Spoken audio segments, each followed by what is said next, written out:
Well, welcome back, everyone, to another episode of Virginia's for Realtors. As part of my effort to interview a top producer in every county in Virginia for 2024, I'm pleased to be joined today by Ernie Chamberlin with George RBA Real Estate Group at Hometown Realty. Ernie, how are you today? I'm doing well. How are you? Man, it's a great day right now. I feel like we got some good news on the mortgage rates, so that was kind of Yeah. the start of what I think is going to be an aggressive spring season. And I was pitching the whole time like everybody needs to buy when it was higher rates. I know that doesn't necessarily make a lot of sense, but then you're going to have less competition, and that was my thought. So it's about to get real, though, as they say.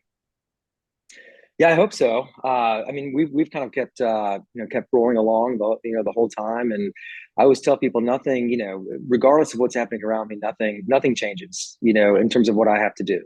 I'm there's only so many hours in the day, so I just kind of get up, rinse, repeat, and just kind of keep it rolling. Yep. So I'm with you. I that's the best way to look at it. We can't control the market conditions, so let's just do our best on a continual basis and go from there. So yeah, now I wanted to ask you, let's go ahead and start with, as I did in my intro, as I was explaining that I want to interview a top producer in every county. Let's touch on where you are at, and then we'll kind of go into the backstory from there. sure. Just in terms of production, that sort of thing, Well, or more like the county that you specialize in. oh, gotcha. Yeah, Richmond City Okay. is kind of where I'd say half of our business is in the city. And if you're familiar with Richmond, I mean, you can be driving, you can drive down Monument Avenue and not even realize that you've snuck into Henrico County. So 50% in the city and then 50% in the surrounding counties, I would say is fair. So that's Chesterfield, Henrico, Hanover. Um, if you ask me to go to Charlottesville, it's too far. So I'm Gotcha. not an Okay. expert in that area. Well, I always think that's important. So if you have folks that are, for the agents that are listening, if you have folks that are definitely moving to Richmond City, definitely Ernie would be somebody to keep in mind as a referral source who definitely knows the area. And we're going to get into that in a little bit. But you haven't been doing real estate for 50 years. So let's go ahead and start with your backstory on how you got here, what you were doing before you got into real estate, all that good stuff. I think the quick version of that story is when I graduated from college, I went to Bowling Green State University in Ohio. And when my wife graduated before I did, we wanted warmer weather, so we moved to North Carolina. I was a high school English teacher for basically a decade. We were in North Carolina. She got a position. She had actually interviewed for a position in Charleston, South Carolina, I guess. And then she did not get that position, but they offered her a position here in Richmond. Hmm. And I said, let's do it. And we drove up. She drove up, checked out the city, loved it. And so I said, yeah, it's a go. And so I came up here and taught for a few additional years. And then I left in the spring of 2015 is when I decided I was going to go into real estate. I'd been exploring a number of different options, kind of all sales, marketing type related positions for a few years. And then I was just definitely ready to make the jump. And so my license posted on the last day of school in 2015. It was June 15th. And Wow. it was actually so the last day of the school year for a teacher is a teacher work day. So there was nothing to do. So I took the last day off. I went to my first training course at Hometown Realty and just never looked back. Now, Um, a question for you on kind of that backstory though, because when I think of teachers, I don't always necessarily think of like somebody who would then transition into the sales, whatever realm it could have been. It could have been selling insurance, cars, real estate, whatever you were going to get into. What was it about kind of sales that was drawing your attention? I think partially I wanted to work with adults. I'd been around kids for so long. I think that's part of it. And also I enjoy people. I enjoy helping people. And I'm saying sales so that everyone's kind of on the same page because that's really what it is. I guess that it's on some level, but it's it's really just about I have this service that I can provide to these people and they are requesting that service, and I'm here to provide it with a smile and with full disclosure and honesty, and I'm more of a tour, more of a guide, I guess, than almost anything else, in terms of I don't think about it in terms of you know I made this many sales, or I remember the first year in real estate my goal was to quote unquote help to sell 24 homes, but I had written it on my little goal sheet is I will help 24 families, buy or sell a home this year, something along those lines. I just try to get the word, I will help these people do this year, as opposed to 24 sales, or whatever. I just, Transactions, right? yeah, or Units. transactions, or Right. yeah, I never thought about it as being transactional. I still don't think about it that way. I mean, everyone just becomes kind of an instant, you know, friend, essentially. I mean, that's kind of how Yeah. I treat everybody. It's whether I was helping my mom or helping somebody that just walked in off the street, it's all kind of the same for me. Very nice. And so you walk in the door now. Were there any other careers that you were kicking around that like this real estate led you down this one, but if this one had gone this way, then you would have gone with, something else? It's one of those, I guess it's that reticular activator, right? Where once something gets in your head, you start to kind of see it everywhere. Yep. And I had sent out applications to, I've always been really into health and fitness. And so there's a local company here, Health Warrior, that I had interviewed with. And I, I guess I had a position that was offered to me that was up in DC, that would have required a move, that would have been working with a bunch of the Whole Foods up there as kind of a merchandising guy, that would have led to something else down the road. But somebody just mentioned real estate to me one day, and I thought, that sounds I don't know, that sounds, I didn't know anything about it, to be quite honest. And then within a couple of days, I was at the gym in the sauna. I think I might have told you the story when we talked a week or two ago, that the guy next to me said, "How's it going?" And no one ever talks to me in the sauna. And I Right. said, "It's going. How are you?" And then we struck up this conversation. It turns out that he was a local broker, and so now all of a sudden, real estate's coming at me from all these different directions. And I'd had a couple of coffees with him, and then I started meeting with some other folks, and then I said, "All right, real estate it is." And so I took the coursework, and just made sure that I was trying to set myself up so that I could hit the ground running, over the summer when I was off. That's perfect. Well, that's a great transition for us because when we come back, we're going to talk about that first year in business for you. So we'll be right back with Ernie.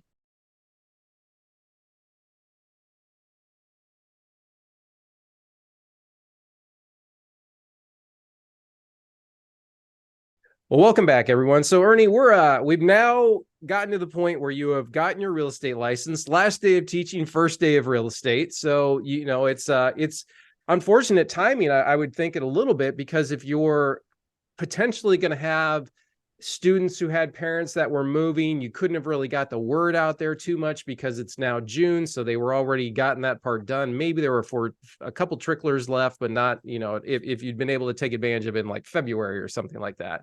So how do you transition from teaching to hit the ground running and get out there and start just getting after it?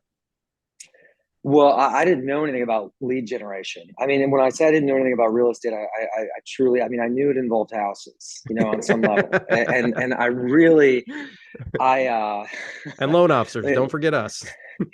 and loan officers, yeah, loan officers and title people and attorneys and all the things that come along with it. That's right.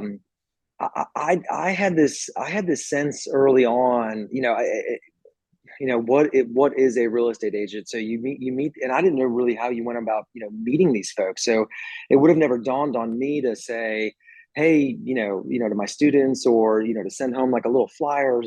None of that would have ever dawned on me. I mean, I went to the first training, and then Hometown was offering this kind of like this powerhouse, and they still do this. They've changed it up a little bit, but it was Monday through Thursday for new agents. It was like 9 to 10 in the morning, and I went to every single one of them and just listened to what I was told, and like, hey, here's how you meet these clients. I mean, for all I knew, and there's probably a lot of new agents who think this, that you sign on with this brokerage, and then they give you these people, like, hey, Right. I want to introduce you to John and Sue. They'd like to buy a home in the West End, and that is very much not how it works. Right. And they're only going to And look at so, three of them. So don't worry. This won't be forever. well, and I remember, our broker at the time, he's great. His name's Mike Chanel, and he was telling me, he's like, call your COI, call all your people. And I joke about this, but I'm like, I've called all 12 people that I know, and I've called them Twice twice this this week. week. That's right. So they gave me, so it became very apparent very quickly, like, all right, so you've got to go out, you've got to find these folks who want to, buy or sell a home. And so that is what lead generation is. And they gave me this form that's probably been circulated all over the earth and back over years. But it was like, if you want to sell 12 homes, pick one of these items and do it well. And it kind of broke it down by numbers. And one of them was, hold 48 open houses, and you could get 12 deals from 48 open houses. And so, again, I was a full-time agent, and, I wasn't, doing the dual career thing or anything along those lines. And so I just said, well, if I do 96 open houses, wouldn't that be 24 houses by the numbers? And I'd try the other things too. I had done a bunch of door knocking, and I've got some good door knocking stories, and the lunches and this, and I'd go to lunch with anybody. All these, lenders would reach out and this and that, and I just started doing all these open houses because I was more of a face to face kind of guy, and I wanted to meet these folks, and that's obviously a big part of how I, kind of build the business. You do these open houses over and over and over again. And, sometimes you don't meet anybody. So no one comes in at all. And then, sometimes you meet 3, 4 people and you get their info, and then you kind of put them in the Rolodex and, keep them on the front burner. And so. When you have those moments where nobody comes, what was your go-to thing of like, I can't just sit here for 2 hours twiddling my thumbs? How were you productive during that period? I would do some social media stuff while I was there, or I would make Okay. some calls. I'd write letters, while I was Smart. there. So, the letters would usually be if I hadn't already done this, it would be to like the immediate neighbors or just to the neighborhood, hey, because it was almost always, I never held an open house for anyone that was like outside of our brokerage. So the letter might say something like, hey, we have this great new listing on your street, yada, yada, yada, something to that effect, just to kind of touch base. And, that letter, maybe it gets tossed in the trash, whatever, but occasionally, you get a call, and I've had deals, I've had, literally I'm working with somebody right now who came from one of those letters that I wrote, at an open house. Wow. Okay. So, and that was an open house from the start of COVID. So I mean, I still do that stuff, Yeah. the stuff I was doing in 2015, I still do it today. Like nothing has really changed. I think, when I talk to agents or I listen to agents and I ask them, how was the open house this weekend? Sometimes people came through, sometimes it was dead. Give me your best, like, oh my gosh, success story from your first couple of years of open houses. Like, yeah, I was thinking about not doing it, and then I did, and then this worked out for me. So like, you think of like one client in particular, they're like, holy cow, that worked out really well? Yeah, how long you got? I think from like, what the people who are struggling with open houses were like, I've never gotten a deal from an open house, or I'm not meeting these people or whatever. I had one open house on the 600 block of North 27th Street, which is right around the corner from where I'm sitting right now. Okay. And I had at that one open house, I met 4 solid clients, sold all 4 clients' homes. It was something in like the 1.3 to 1.5 million dollar in volume from those 4 Wow. people at that one open house. Now, what's crazy is there was a 5th person, and I'd followed up with that 5th person for probably, it must have been 2 years, and nobody's perfect with their lead follow up. And after 2 years of follow up, I'd kind of lost. They got pushed down the line. I'd lost sight of them, and then Right. here I was receiving an offer on a house probably a year after that. And I said, I know that name from somewhere. And I looked it up in my phone, and I was like, 75 phone oh my calls. gosh, it was the Yeah. people from the open house. If I'd have just kept up with them. So they That's a didn't end good up point, buying. though. It was just way down the road. Yeah, that's a good point, though. I think people need to give themselves grace on that sometimes, because we can beat a lead to death and then we find out it went elsewhere. And it's, oh, if I just done the 700th time, like, okay, but at some point we need to move on and start working on ones that are showing an active interest. But how crazy is that, though? That, I mean, was there anything particular about this house that brought these potential people? Was it unique? Was it just, yeah, it's just what it No, I was? mean, it was new construction. It was on a great block. I Okay. mean, it was a really, it was just a really nice quality home. So it was automatically going to draw out like an open houses in a city where, in these sort of walkable neighborhoods where people are kind of out and about generally.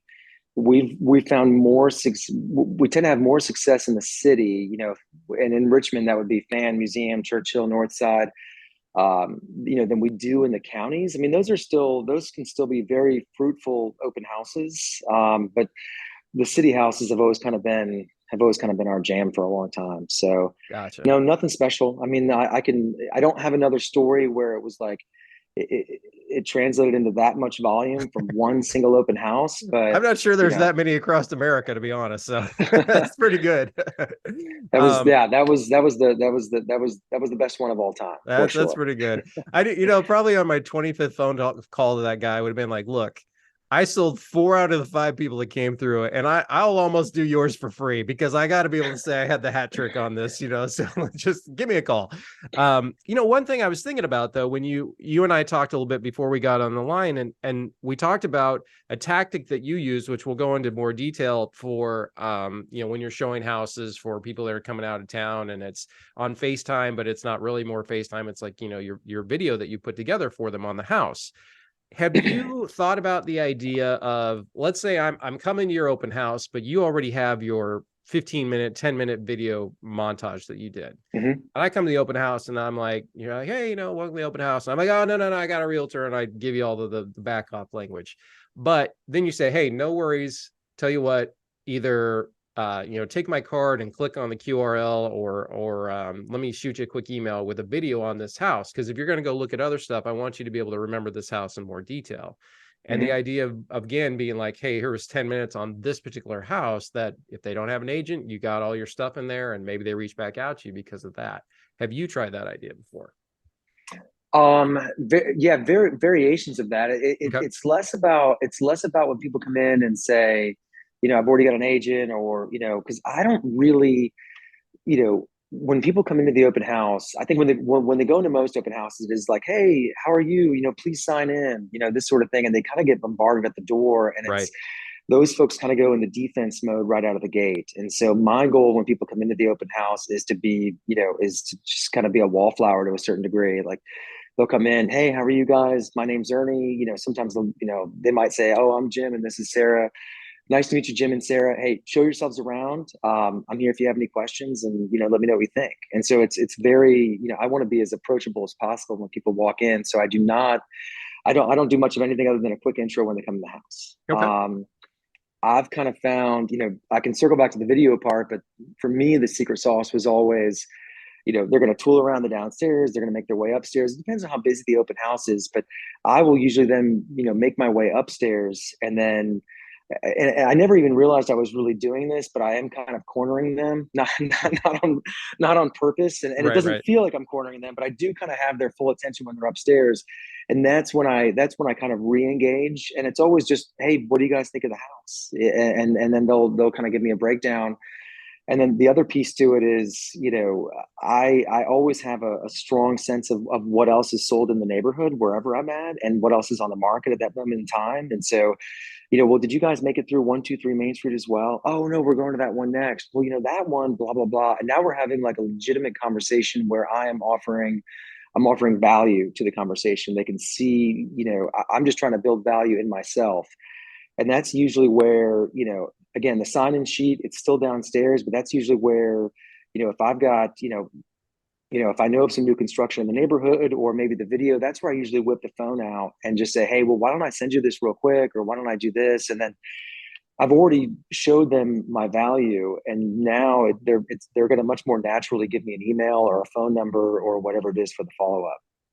As you've gone along in your career, and did you get more selective on your open houses that you would do? Did you find that there were some, did you find Saturday or Sunday was a better day? Was there some things that you kind of started noticing after the repetition and the number that you were doing, of like, these were some pluses that I took from this? I noticed it right away, because I was willing to do any open house anywhere in the very, very beginning. And then I stopped that very, very quickly, because what I realized was, if you could do, and this can be tough to do, but if you could have, like, let's just say there's we'll say Lakeside, for example, if your brokerage has, because obviously I wasn't holding any of my own listings open because I had no listings. But if we had, I would try to hold the same houses open weekend after weekend. And if I could, the best thing to do was to hold houses within the same general area, and best case scenario in the same neighborhood, weekend after weekend, because people who are looking over there would then see me over and over and over again. So rather than Yeah. going to Hanover County, on Saturday, Chesterfield on Sunday, and then next Saturday I'm in Richmond or whatever, I tried to get much more selective, and I tried to be generally in the same area as much as possible so I could see those same people over and over again. They'd be like, Smart. oh, this guy's obviously an authority on this neighborhood. Right, right. So, I mean, after like 3 or 4 open houses there, you're like, yeah, absolutely. So it makes perfect sense. Now, besides your 96 open houses that you did kind of that first year, was there some other things that you were focused on as well? Or were you like, this is the one I'm going to nail? And so Saturday and Sunday, this is just part of how it goes. well, I would meet these people at the open house, and then I would set myself up on a search, even if they're not even a client at this point. And I would, they're looking in, Lakeside, for example. So I would set myself up on a search for Lakeside, and then I've already got their email. So, if the open house was on Sunday, I'd probably kick them an email, Sunday, afternoon, Sunday evening, just kind of get, hey, thanks again for coming through the open house, whatever else is in the email.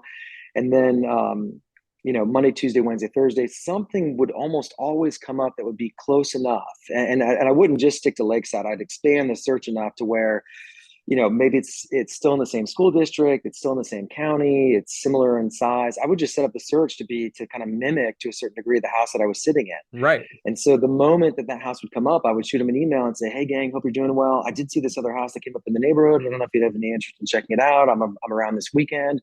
And I would just do that. And then after a while, I would have 10 people that I was doing that for. Then it was 15, then it was 20. And I may not capture them all as clients, but I was just trying to say, like, hey, I'm paying attention to these neighborhoods. I know what's going on here. And that's how I would pick up all these clients early on. So I'd spend time during the week doing that. And then just, you know, um, kind of canvassing these neighborhoods to a certain degree, and writing these cards. And I would knock on doors.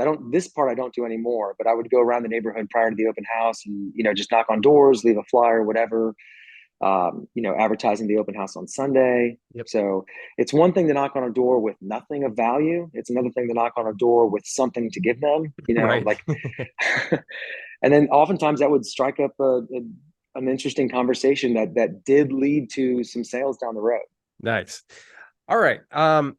I think we really hit the open houses good there, and just you gave a lot of content of different ideas that people need to be thinking about, because I think that's just going to become more and more part of the market when you have that opportunity for agents. Do you have any kind of final parting thoughts on that you impart to new agents when they're doing an open house? Well, you could do open houses for a month, and you could do them, you could do one every Sunday. I mean, what I was doing, and this may not, where we're at, a month of inventory or a month and a half, depending on your market, open houses are not, not as plentiful as maybe they were when I started. And there was, 4.5 months of inventory, 5 months of inventory, whatever it was at the time. But it's everything always boils down to a numbers game. So I would do on the weekends where I would do 2 on Saturday, and I'd do 2 on Sunday. And you've got to make sure that they're in close proximity to each other, because it would be noon to 2, and then I would grab all my open house signs, and then I'd get to the next one around, I guess I was doing noon to 2. I'd get to the next one around, 2:15, 2:20, because it's maybe 10 minutes away, 15 minutes away, set up all the open house signs, and then do 2:30 to 4:30. Wow. And so I do that on Saturday, and then I do it on Sunday. And, and then it produced for you. I mean, that's Yeah. the start of the process. So, I mean, look, if you want to have clients, then you got to work for it sometimes. And so you were producing clients that weren't costing you anything outside of your time at that, you weren't paying for Zillow, you weren't doing whatever, and generating the clients that you had. So I just think that's great, but it really just kind of shows the effort level, because I think sometimes people get discouraged, but it's like, oh, I gave it a week, or I gave it a month, and I gave it a couple months and it didn't work. It's just like exercise. You got to just grind. Just keep doing it. Yeah, that's I'm with you on that. All right, when we come back, I want to talk about kind of where you're at in business. Well, welcome back, everyone. So Ernie, you made it through those first couple of years, and you didn't just make it through. You were really laying the groundwork for success later on. And I want to kind of jump ahead to where you're at in the process now, and really kind of focus on what are you doing right now to generate clients? Did you end up doing coaching, getting a coach down the road at some point? Tell me about where you're at right now in your career. I've never done the coaching thing. I've got lots of friends who do, and it seems to work really well for them. And again, like, and this is not to, I think a coach would be is extremely valuable, and I would benefit from it as well. They could probably help me with time management, I'm sure, on some level. I mean, my goal today is it's still very much real estate oriented, but I've started to focus on goals that are outside of real estate. Like, how do you, how do you work less, essentially? And that doesn't mean, how do I, take off, Thursday through Sunday, every week or whatever. I'm just, I'm probably driven to a point of, you know, is it unhealthy? I don't know. You'd have to ask my wife, but I love it, and so it's hard for me to pull back and say, okay, I'm going to take a day off, or it's hard for me to Yeah. pull back and say, hey, I'm going to cut it off today at 4 o'clock and go do this. I'm kind of always on. I mean, could I scale back and sell, and have, 50 houses a year as opposed to 100, and still have a really great life? Absolutely. It's just, it's hard for me because I love the people. But I feel, and I'm very much like you in that regard. And I don't think there's a problem with that. Like, some people want this whole work-life balance thing. And I feel like you get to play hard when you want to, because when you go on a Yeah. cruise or a trip, you're not worried about, oh my gosh, that was $10,000 or whatever. If you can, the biggest thing is if, like, you can make yourself have that, whether it's 2 days or 3 days, where you're not focused on it as much, because when you come back, you're just going that much harder. That's what I personally like to be able to do. And I think working hard is getting a bad reputation. So, it's like, what's this is what we do. I do loans. I focus on, how am I going to do a better job for my clients? How am I going to do a better job for my agents? You do real estate. How am I going to do a better job for my clients and sell them the perfect home? So when they turn around, they're not like, oh my gosh, you put us in this piece of garbage that we didn't want. Like, what's wrong with that? And there's Yeah. nothing wrong with that. So I My think friend Keith work said it ethic's best. He said important. real estate is a lifestyle. Yeah, it totally is. Like, because when you pick up the phone, that can be a 15, $20,000 transaction on the other line. And that can Sure. happen in 2 weeks. Yeah. And I can't think of anything else that, related, that you can be like, oh, I can just make 20 grand. I mean, unless you call your dentist to have, like, hey, my crown just came out. And he's like, cha-ching, but you get his receptionist. So that's not how that goes. Let's talk about, though, you're working hard, and tell me about what you're doing right now to generate clients. Cause I think that's what people want to hear, at your level. Yeah, I mean, we still, I still do the open houses, but Yep. not nowhere near how we did it years ago. And we've got other agents on the team now who we try to, I try to give them the best open houses. Like, if we all need to hold something open, just because the client is asking for it, or we just feel like, we need to try to generate some activity on this particular house. I try to give away the best ones to, other people on the team, and then I'll go over to this one, because the reality is, even if it's a slower open house, I've got plenty I can do while I'm there.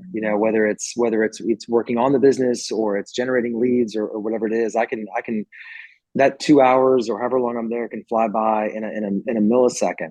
But that's not nearly to the degree that it was years ago. I mean, when I was doing, 4, 8, 12, 15 plus open houses a month, now I'm probably doing, two, maybe it's three. Sometimes it's none, in a month. But the leads now, I just, from day one, and again, no one really told me to do this, but it just made sense to track all the people that I had helped over a period of time. So I just, set up a very basic sales tracker from day one, and it just made sense to kind of keep in touch with those people and to see Yeah. how they were doing, and how are things at the house. And because I was always, people used to wear these buttons around the office that said, when are you planning to move? And that's, super cheesy, and I never wore one of those buttons. But it made sense to me that if you kept in, the easiest way to get clients would be through the existing clients, Yep. or the past clients. And again, I still feel like no one really ever told me that. It just seemed kind of natural. So I've always done a really good job of circling back with past clients, whether it's, asking them for a review on a particular website, or just checking in to see how the move was going, or checking in. I think everyone probably gets, up to the point of annoyance. But everyone's getting, multiple touches a year, all these past clients, whether it's, everyone obviously gets an anniversary card. So at the first of the month, I sit down and they have services that you can pay for this now, but I actually kind of enjoy the process because it reminds me, oh yeah, that deal, or oh yeah, those people, Right. or whatever. So I do take the time, once a month to sit down and write, a happy anniversary card, and I usually throw like a $5 Starbucks gift card into it or whatever, and then ship that out. At the 6 month mark, I also check in. That's not with a card. That's a text. That's an email. That's a phone call. So there's two touches with every single past client, and that list has grown exponentially over the years. And then there's the other touches throughout the year, and there's probably two or three more, but they're a little bit more random, but it's a consistent level of randomness, if that makes any sense. Yeah. When I'm out in neighborhoods, or I'm just showing a house and I know that I sold the place across the street or I sold the one around the corner, that's usually an opportunity for me to, and it's really easy. I don't have to check in with anything weird, like, you know, hey Trevor, it's, how's it going? Hope you're doing well. I just showed the place around the corner, trying to find you a good neighbor, hope everything's going well. Oh yeah, we saw that one come up on the market, blah blah blah. Now I'm front of mind again with those people, and so if they happen to be at a cocktail on Friday or whatever, and they're, they're thinking about me. Yeah. So I think that's smart. And it's so important to stay in front of the past clients because, it's people lose touch, whether it's like you don't see them on Facebook or whatever. And I hear people say, oh, I just post on their comments on Facebook, but the follow up and the touching base with people is so important.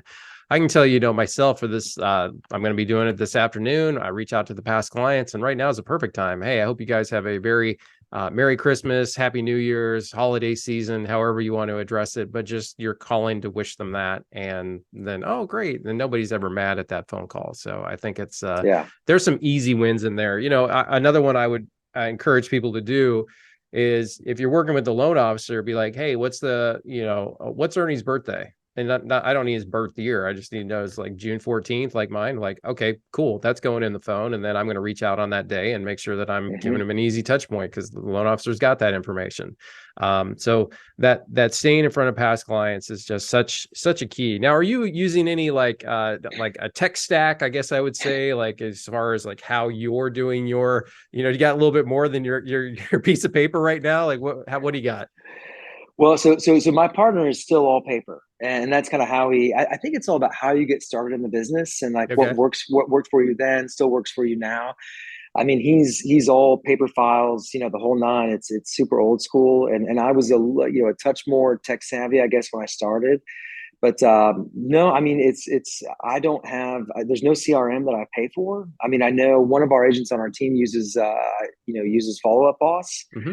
And I know there's some other people who there's a million of these CRMs out there. And what I've told, we've recently hired someone new, and I'm game for any of these CRMs if she thinks they're going to work for her, and they're all valuable. I mean, but whatever it is you decide to do, just start it from day one, for God's sakes, and be consistent with it, throughout a period of time. That's really all it takes. Yeah. And so, and I'm probably a little bit different. I've got a combination of spreadsheets / my Google contacts.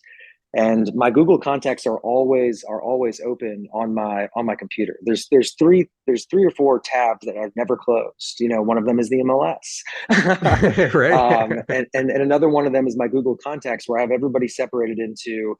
It's essentially everyone separated by month, and I move people around from those months. And so when January kicks around, it might be, is it 50 people? Is it 250 people? Every single and I mean, legitimately, some months there might be, I don't want to say 400, but there might be 300 plus, for that month of touches that I need to make.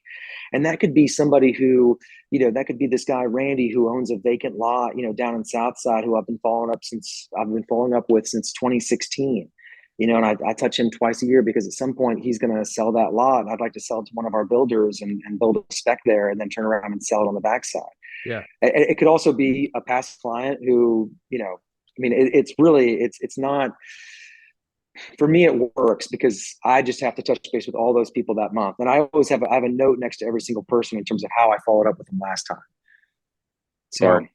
I mean, I do the same thing basically with phone burner is what I use. So all the past Okay. clients are loaded in there, and it's easy to keep track of the call, and that way it's like, oh, I here's the date I called them last time. Here were the things we talked about last time. Here's Yeah. whatever you're going to put in there, so it makes sense. There's a Um, better way to do it than I'm doing it, just so everyone knows that. But it works for me. Yeah, I think that's the biggest key though. Like it doesn't really matter what the perfect system is. The perfect system is the one you'll use. And if Correct. you could give me all the bells and whistles in the world, but if I won't turn it on and open it up, I'm just paying $300 a month for nothing, right? So, Yeah. and there's plenty of 100%. opportunities to do that in real estate. So Yeah. that's the way I look at it. Anything else to kind of impart about, when you're so right now for you, if we're going at your pillars of business and we're looking at a pie chart of where were your last 10 deals came from, would you say it's 50% past clients and then a percentage of open houses? Like if you were breaking it down, where did they come from? Well, it's probably 80% referral, I Okay. would say at this point. And that's those referrals are from those past clients and from Right. those follow-ups. Um, yeah, and then if I get a refer, if someone were to call me or I've got an email waiting on me or whatever, and it's like, hey, my name's Kelly and I'm looking to buy a house and I heard about you from my friend Trevor. Yeah, I'm going to reach out to Trevor, and just say, hey, gosh, man, I really appreciate it. It's great. How's everything going? And then after I do that reach out, then I'm going to send him a card, and I'm usually going to put, I'm going to put a gift card in there of some sort. Hey, thanks again for the referral. Really appreciate it. And then almost every time, then they reach back out to me and say, hey, thanks for the card. It's Yeah. really, really appreciate it, whatever. So I make sure that I hit that, and I do that immediately so I don't forget it because it's critical. Yes. And so I don't know if It that always answers goes your back question, to but it does. It really goes back to though, you always got to reward the effort, not the result. Right, oh because yeah, no, 100%. Trevor has no idea that Kelly has she can't buy anything, or she could buy $1 million house. He may not. In most cases they're not going to know that, because then that's where the credit gets involved in other things. But I think the idea of making sure you're rewarding the effort, not the result, is always important. I'm always kind of surprised, like when I have sent out something or a referral to somebody and then you don't hear from it. It's just like no acknowledgement. Like it could be and that always just think in my mind, I'm going, man, that's interesting, because we're so focused on the relationship and the clients and making sure that we do a good job for them. So, um, but 80% referrals is pretty solid, because that means you are really doing a good job of staying in front of them and giving them a positive experience with the home buying process. So when we come back, I want to end with a little bit of story time, weird, crazy, nonsense story. So let me read the question to you so that way I propose it correctly. Do you have a funny, scary, unique story to share about a showing, a house, a transaction, you name it? There was I've got a million of them, but there was one in Oregon Hill, and I took the folks through. We checked out the house. It needed work. It's an older home, circa 1900, and house was, again, needed a kitchen, needed baths. It felt kind of like a college rental, and that's a common area for a college rental. And Okay. anyway, we're doing the home inspection. There's a bathroom in the back of the house, and it was an odd bathroom. It had this blue sort of plastic that was kind of like wrapping around the bathroom. It wasn't anything that I'd seen before, and it had sort of an industrial kind of not urinal, but toilet that you would see like in a stadium or like in an airport, not Okay. not like what you have in your house.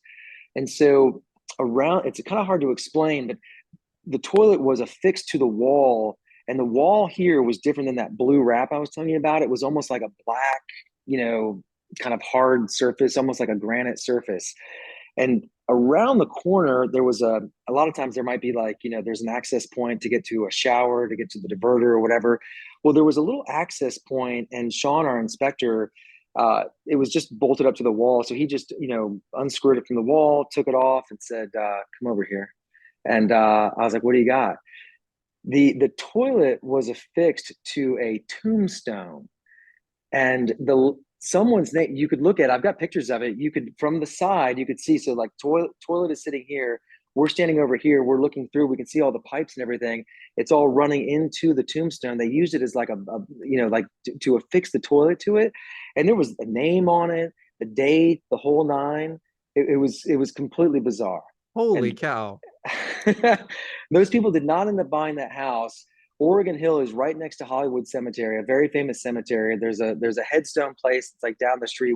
We are assuming that it was not stolen from Hollywood Cemetery, that it was like kind of a, an extra, or there was a misspelling on it. But I mean, that's a weird one, I Oh, guess. for sure. I mean, because the fact that we'll never know is like there's no paper trail on, oh, by the way, the seller's left a note. Hey, don't worry about the tombstone toilet in the back.